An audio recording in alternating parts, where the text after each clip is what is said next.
All right, this next podcast segment is specifically about attributes and attributing vector data.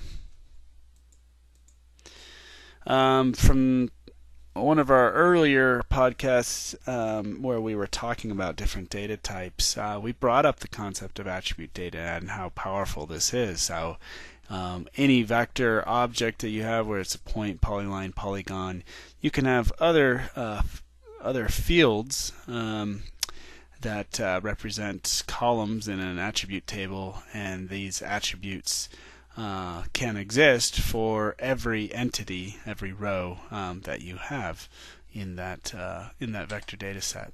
So the key step you have to take when you add attributes to a table is what? Well, you need to add a new field, and so you can do that. There's a pull-down menu right here, and that pull-down menu has the add field command. And so one of the things that's a little bit confusing to folks is if you've started an active edit session, i.e. in the editor pull-down menu you've hit edit, start editing, and you have not hit stop editing, you can't add a field. So you need to stop editing before you can add a field. So you're outside an edit session. Also, there is a way, if you right click in Art Catalog, so here's Art Catalog, you can go to the properties and you can go to fields, and then you can just add a new field. Well, you can do that if the layer is not in the table of contents. If it is, you cannot add the field. So the solution is to unload the layer or close ArcMap and just work in Art Catalog, not the docked version, but the actual standalone version. So once you get past those funny rules, then you can add a field and you specify its name, and then you can specify its type, whether it's an integer, floating or double point, precision, those are basically decimal, or you can be text or a date.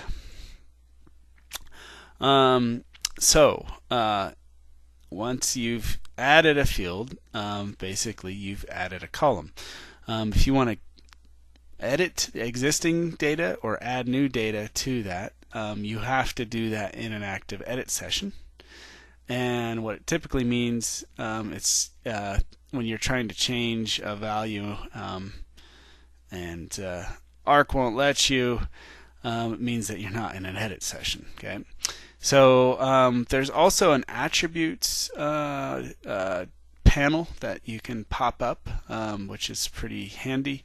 And this is a powerful tool for being able to edit features. You can go in and change values, etc. here, as opposed to, and so this is more focused on the individual entity that you have highlighted, as opposed to the attribute table shows lots and lots of different entities in a table.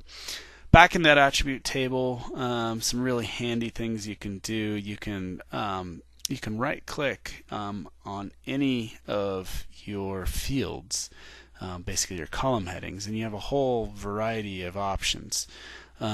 Delete field, it'll only let you do outside of an edit session. You can sort these. You can summarize them, and when you summarize them, you're summarizing by a field, and then you're choosing some sort of summary statistic to include in that, and then you can output that to a table. So that's a really handy way of summarizing your data. Thing you can do in here is calculate statistics for any of these fields, and so you can find the mean, the average, whatever. There's a whole slew of statistics there that are super easy to bring up and really quite useful. Another thing that you can do is you can right click on any column, and then you can calculate geometry for the numeric values for those columns. And so you could, if you're dealing with a polygon, you could give an area or perimeter or x and y coordinates of the centroids, and you can choose which units that you do these in and which coordinate systems as well. So you can either choose the coordinate system of the data set or the data frame. And so those are all quite nice. This is just a little table that highlights which of those features that which properties you can calculate depending on whether you're dealing with polygons, lines, annotations, or point features. Annotations are features we haven't talked about yet, but this is basically text labels. Okay. Now, field calculator is a really clever way to calculate values for any attribute field based off of other attribute fields. And so this is a very powerful form of spatial analysis. We'll review this again when we get into vector analyses. But you can come up with just about any sort of thing that you want here. And so you've got basic commands like plus, minus, multiply, divide. You can have conditional logic. You can write these things in Visual Basic script or Python script. And so you have all your other fields at your disposal. So let's say, for example, I want to take my area and I don't know, divide it by my perimeter. I can just double click on area, hit divide by perimeter, and off I go. I've also got a whole bunch of numeric functions, string functions, etc. So we'll get into some examples of how you can do this in later labs.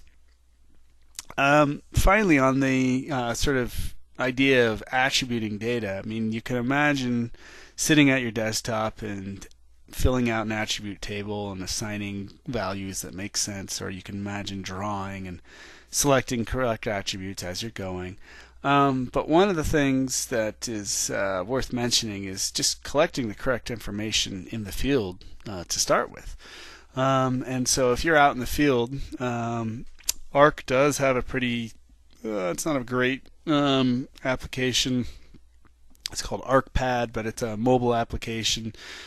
It works on Windows Mobile, and it allows you to attribute that data right there in the field instead of back in the office. And you can also build in pretty sophisticated error checking. And so the sort of quick and dirty workflow for this is you create a shapefile. You choose what type of shapefile you want it to be. And then you add as many fields as you want in the same way we were doing them in the attribute table. And then you go in and you can create what's called a quick form from a shapefile.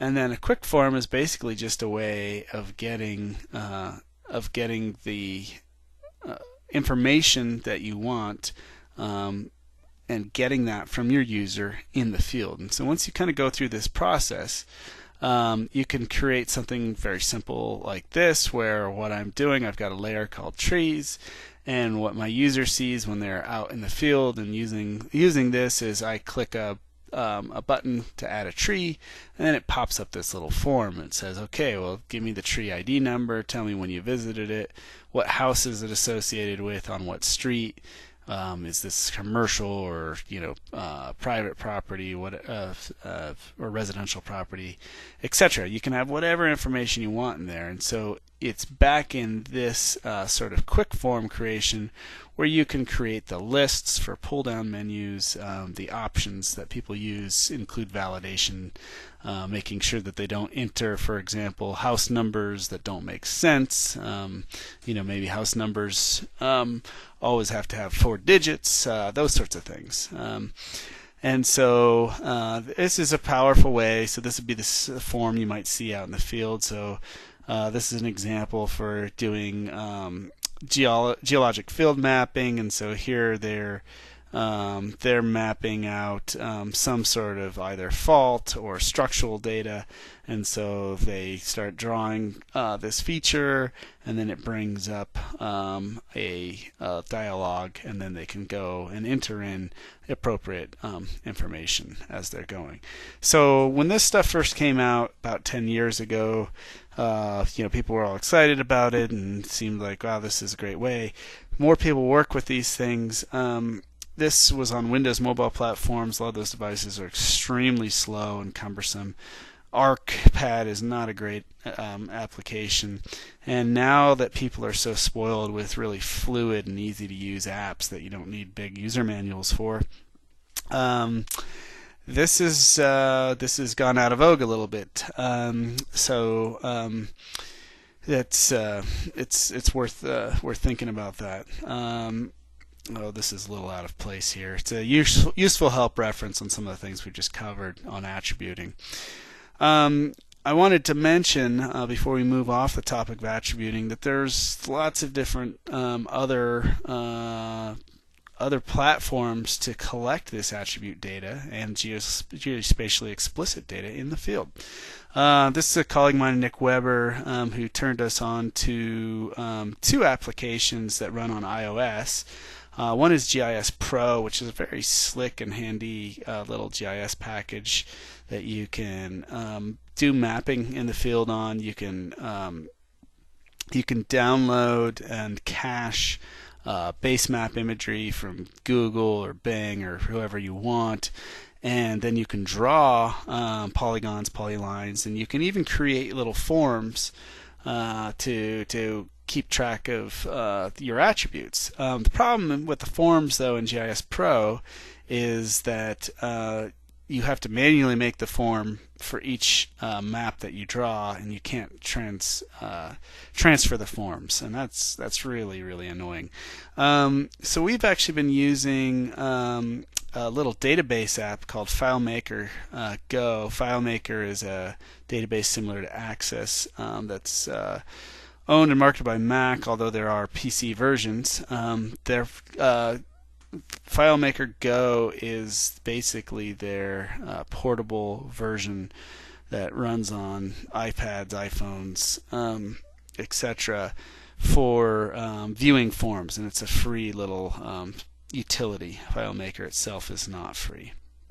If you combine that with these ruggedized cases that can make these things waterproof, fully submersible, then you got a pretty field-worthy sort of tool. So the GIS Pro I mentioned, this is an example of a screen that you'd see. It's $300. It's not perfect, but it is. We've tested a lot of these. It's one of the better GIS mapping packages we've seen, and the nice thing is you've still got really good functionality when you go out of either cellular or Wi-Fi range, and because you can cache the imagery that provides you context. You can also seamlessly go back and forth between placing points with GPS, and in the middle of the polygon that you're drawing or a path, you might go under some trees and you lose your GPS signal, and then you can manually place it just based off the context of the imagery. So it's a pretty useful little package. This is an example of a screenshot from an app that we developed. Not very exciting, but it's for designing restoration structures in streams. And so you don't have to worry about what's on here. What it is a customized form with a lot of data integrity, QA/QC checks.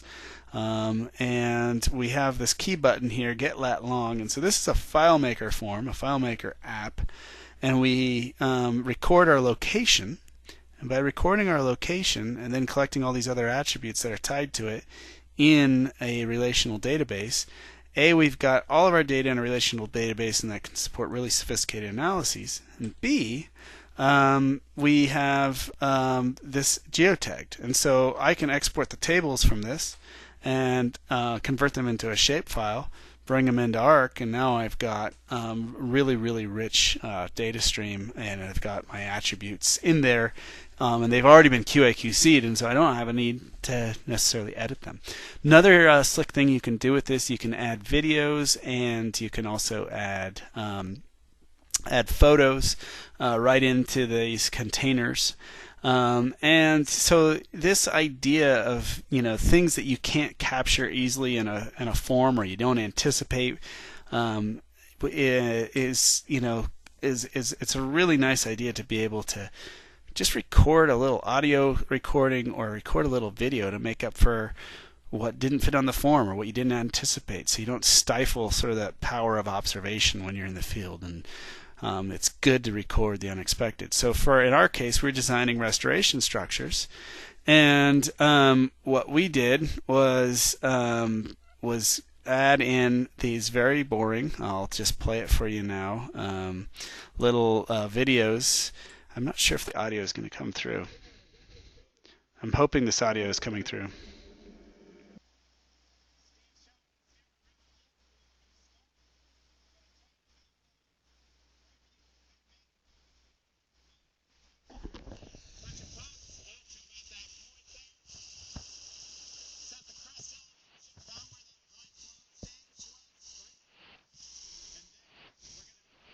Flow up against that edge.